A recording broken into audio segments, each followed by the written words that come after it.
বিসমিল্লাহির রহমানির রহিম। হে সমস্ত জগতবাসী, আজ আমি শামীম আলী চিশতি আপনাদের সামনে যে আলোচনাটি নিয়ে হাজির হলাম, সে আলোচনাটি ইনশাল্লাহ করার চেষ্টা করব রুহানি জগৎ নিয়ে। রুহানি জগৎ বিষয়টা কি এবং রুহানি জগতে আমাদের কি আছে, কি করার আছে এবং ইহকালে আমাদের কি করার আছে। আজকের এই আলোচনাটি খেয়াল করে শুনলে ইনশাল্লাহ আমরা ইহকাল ও পরকালের বিষয়ে কিছু বুঝতে পারব। সেটি হলো, দেখুন যে আমরা কিন্তু পৃথিবীতে যে ইবাদত করতেছি, এই ইবাদতে আমরা কিন্তু সেই রুহানি জগতে আমরা আশ্রয় পাব না। কেননা এর মূল বিষয়টি হলো, দেখুন যে আমরা এই জন্যই আশ্রয়টা পাব না। আমরা এই জিনিসটি বুঝতে হবে যে হযরত মুহাম্মদ সাল্লাল্লাহু আলাইহি সাল্লাম তিনি সৌদি আরবে তার জন্ম হয়েছিল। তিনি সৌদিয়ান বা আরবিয়ান যে ভাষা তিনি ব্যবহার করেছেন, সেটাই তার মাতৃভাষা ছিল। এখন হযরত মুহাম্মদ সাল্লাল্লাহু আলাইহি সাল্লামের ভাষা যদি আরবি হয় আর সেই আরবি তার মাতৃভাষাতে এই কোরআন লিপিবদ্ধ করা হয়েছে। এখন আমরা কোরআনটার দিকে যদি লক্ষ্য করি, আমরা জন্ম নিয়েছি বাংলাদেশে, কিন্তু বাংলাদেশে জন্ম নেওয়ার পরে আমরা বাংলাটাই ভালো বুঝি। তো এখন দেখা যায় কি ঘটনা ঘটছে, সে আরবি কোরআনটাকে বাংলা করতে যাইয়া যেই মাওলানা, যেই মুফতি যারা এটাকে তাফসির করতেছে, এখন দেখা যায় কারো তাফসিরের সাথে কারো মিল নেই, কারো অর্থের সাথে কারো মিল নেই, কিন্তু আল্লাহ এক কথা বলেছে। যার ফলে এই কোরআনটা কোত্থেকে এসেছে? সে রুহানি জগৎ থেকে এসেছে, আল্লাহর জাত থেকে এসেছে। এখন সেই কোরআনকে বুঝতে হলে আমার জাতের জ্ঞান লাগবে। যাই হোক, সেই দিকে যাব না। আজকের মূলত যে আলোচনাটি আপনাদের সামনে করতে চাচ্ছি, মূলত সেই আলোচনাটি বুঝতে গেলে দেখেন যে রুহানি জগৎ থেকে যদি এই কোরআনটা এসে থাকে, তাহলে সে রুহের জ্ঞান লাগবে, আত্মজ্ঞান লাগবে এবং আল্লাহ জাত, আমরা সিফত। আর এই সিফত হয়ে জাতকে চিনতে হলে, বুঝতে হলে একটি কথা বলা আছে, মান আরাফা নাফসাহু ফাকাত আরা রাব্বাহু। এটা কিন্তু মানুষ বেশিরভাগ বোঝে নেয় যে মানুষের ভিতরে যে একটা মানুষ আছে, তার ভিতরে সাই, যাকে একই রূপে পাই, সেটা কিন্তু আমি নয়, সেটাই হলো রুহানি জগৎ। কিন্তু মান আরাফা যাকে বলা হয়েছে যে নিজের নাফসটাকে চিনলে আমি রবকে চিনব। নাফস মানে নিজের বডি, দেহটাকে যদি আমি চিনি, তাহলে আমার রবকে আমি চিনব। তো মানুষ বেশিরভাগ বুঝতেছে যে মান আরাফা নাফসাহু, যে নিজেকে চিনলে তোমার রবকে চিনবা, তার মানে নিজের ভিতরে যে আরেকটা রূপ আছে সেটাকে চিনলে তোমার রবকে চেনা। এই কথাটি এটা বলা হয়নি। এটার মূলত বলা হয়েছে এই মানব বডিটা, আমি কে, আমার পরিচয় কি, এক। দ্বিতীয়ত আল্লাহ যে আমাকে সৃষ্টি করেছে তার প্রমাণ। এই জিনিসগুলো, এই পরিচয়পত্রগুলো যদি আমরা সে পরকালে যেতে হবে একদিন, আর সেটা যাওয়ার আগে এখান থেকে সেই পরিচয়পত্রগুলো আমাদেরকে নিয়ে যেতে হবে। যখন এই পরিচয়পত্র ছাড়া আমরা সে পরকালে একদিন উঠব, তখন শয়তান আমাদেরকে আটকে দেবে। কারণ সেই যাকে আমরা শয়তান বলি, যে এই মুকরম ফেরেশতা, যে ফেরেশতাদের সর্দার হয়েছিল, কেন? তার কর্ম, জ্ঞান, প্রেম, ভক্তি সর্বদিক দিয়ে বেশি ছিল। তাহলে 9.5 লক্ষ বছর আল্লাহকে সেজদা করেছে এবং সে এই মানব বডিটাকে বানিয়েছে। এখন আমরা কিন্তু এই বডি সম্পর্কে জানি না, সে কিন্তু জানে কলকবজা কোন জায়গায় কি ফিট করেছে, কোথায় কি পরিচয়পত্র লিখে দিয়েছি সেটা কিন্তু সে জানে। এই জন্য এই পৃথিবীর বুকে আমরা জন্ম নিয়েছি। জন্ম নেওয়ার পরে আমরা আল্লাহ রাসূলের কথা শুনেছি, দেখিনি। কোরআন হাদিস এবং বিভিন্ন কিছু আমার বাবা মা মসজিদে মাদ্রাসায় পড়ালেখা করিয়েছে, কিন্তু আমরা এর মূল ভেদ বুঝিনি।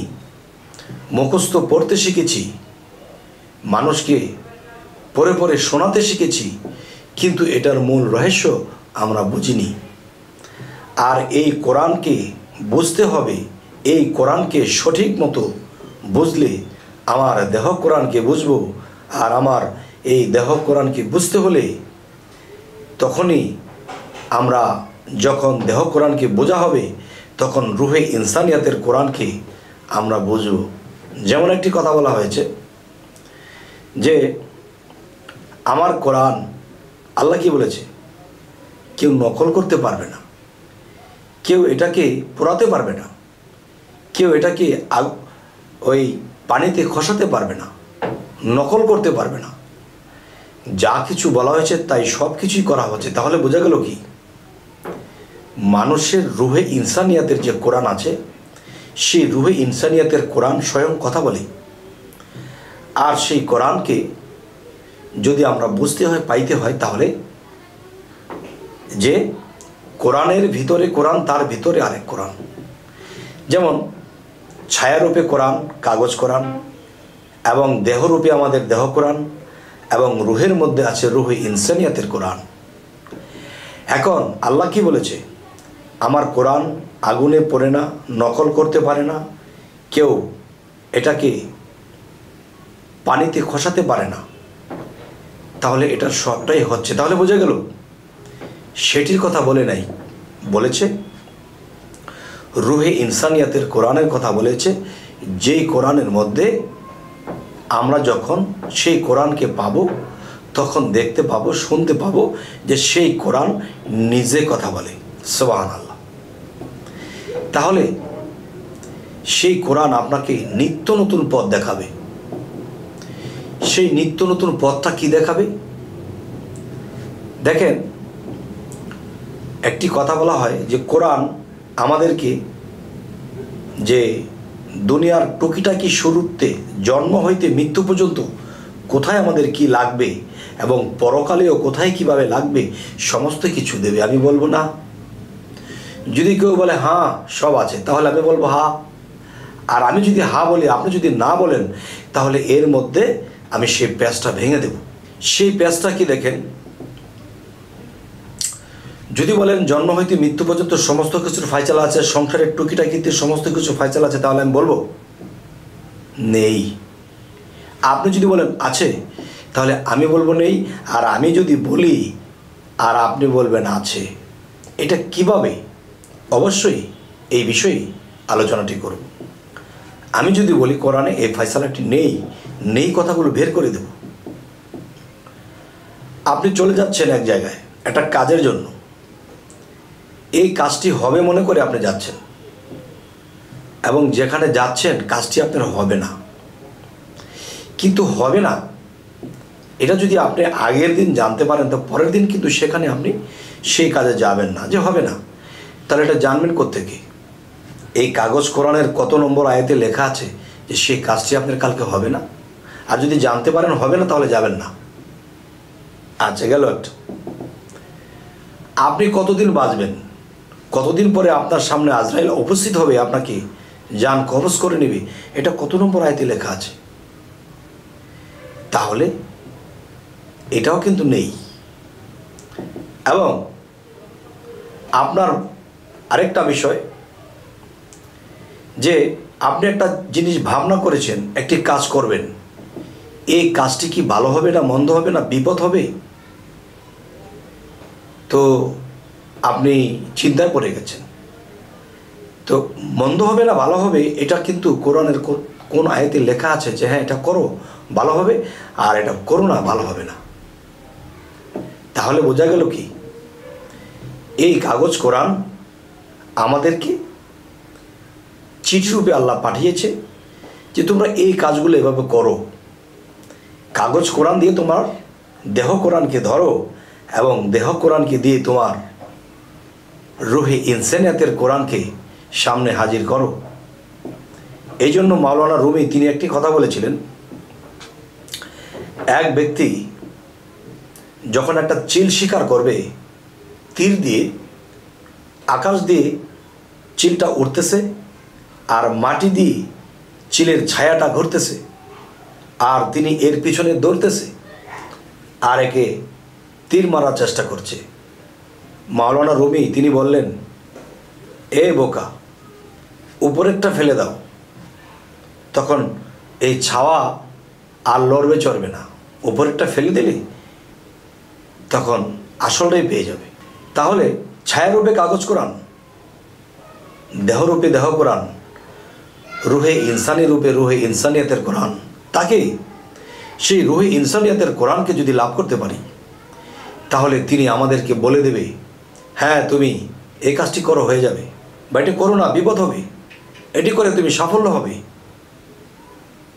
তাহলে রুহে ইনসানিয়াতের কোরআন যে জাগ্রত করে নিয়েছে, তার অন্য কিছুর আর প্রয়োজন হবে না। কোন সাধনা করলে, কোন আমল করলে তুমি আরও দ্রুত উপরের দিকে উঠে যাবে, এটাও কিন্তু রুহে ইনসানিয়াত বলে দেবে। এবং সেখানে গেলে তোমার কী হবে, কী দেখবে, বিপদ আপদ সুপদ কুপদ সমস্ত কিছু বলে দেবে। তবে যাই হোক, এই সমস্ত জগতবাসীতে আজকের আলোচনায় কি বোঝা গেল? শয়তান 9.5 লক্ষ বছর আল্লাহকে সিজদা করেছে, আল্লাহর কাছ থেকে বড় বড় 3টা শক্তি পেয়েছে, আপনি আমি কিন্তু পাইনি। এবং তিনি জমিনে 9.5 লক্ষ বছর সিজদা করেছে, আর আপনি আমি কয়দিন হয়েছে জন্ম নিয়েছি আর কয়দিন পরে মারা যাব, 60, 70, 80 এর পরে শেষ। তাহলে আমরা কয়টা সিজদা দিতে পেরেছি? তাহলে বোঝা গেল কি যে সর্বপ্রথমই পীর ধরেন, মুর্শিদ ধরেন, যাই কিছু করেন, কোরআনে এসেছে মুর্শিদ ধরতে হবে। সূরা কাহাব, সূরা ফাতা, আল্লাহ বলেছে মুর্শিদ ধরো। কিন্তু আমি যে মুর্শিদ ধরব কিভাবে চিনব? তাই বলা হয়েছে যেই মুর্শিদের কাছে আপনারা যাবেন, মান আরাফা নাফসাহু, কে আমি, আমার পরিচয়টুকু গুরু আমাকে দিন, আল্লাহ আমাকে সৃষ্টি করছে এই প্রমাণটুকু আমাকে দিন, এবং শয়তান আমার মানব দেহের মধ্যে কোথায় বসে আমাকে ধোঁকা দিচ্ছে তা দেখিয়ে দিন। যদি আমি সেই শয়তানকে দেখতে পারি, কান ধরে উঠিয়ে দেব, তখন আমার ধ্যান সাধনায় কেউ ডিস্টার্ব করবে না, আমি স্টপ হয়ে একেবারে নীরবের দেশে আমি ডুবে যেতে পারবো। আর নীরের দেশে রব আসে, যা রবের সাক্ষাৎ ঘটে যায়। তাহলে নামাজের এক নাম হলো কি? স্মরণ করা। নামাজ হলো ফার্সি, মানুষ ফার্সি ব্যবহার করছে, কিন্তু এটার বাংলা কি? আল্লাহকে স্মরণ করা। তাহলে স্মরণ কিভাবে করে? কেউ রুকু সেজদার মধ্যে করছে, কেউ ধ্যানের মধ্যে করছে, কেউ জিকিরের মধ্যে করছে, কেউ তার প্রেমে ফানা ফিল্লার মাধ্যমে করছে। কোন মাধ্যমটা শ্রেষ্ঠ সেটি আপনি দেখেন, বুঝেন, যেটা হয় আপনার কাছে জ্ঞানে স্পষ্ট, আর সেটা কি আপনি করতে থাকুন, ইনশাল্লাহ লাভবান হয়ে যাবেন, এই মানব জনম ধন্য হয়ে যাবে। তবে হে সমস্ত জগতবাসী, জানি না আজকের এই আলোচনা আপনাদেরকে কি বোঝাতে পারলাম এবং আপনারা কি বুঝতে পেরেছেন, অবশ্যই কমেন্টে জানাবেন। এবং সামনে কি ধরনের আলোচনা চাইছেন তাও জানাবেন। আমাদের এই চ্যানেলটিকে সাবস্ক্রাইব করে নেবেন এবং ফেসবুক হলে ফলো করে নেবেন, যাতে করে পরবর্তীতে ভালো আলোচনা এনে দিতে পারি। তো সকলেই ভালো থাকবেন। আল্লাহ হাফিজ।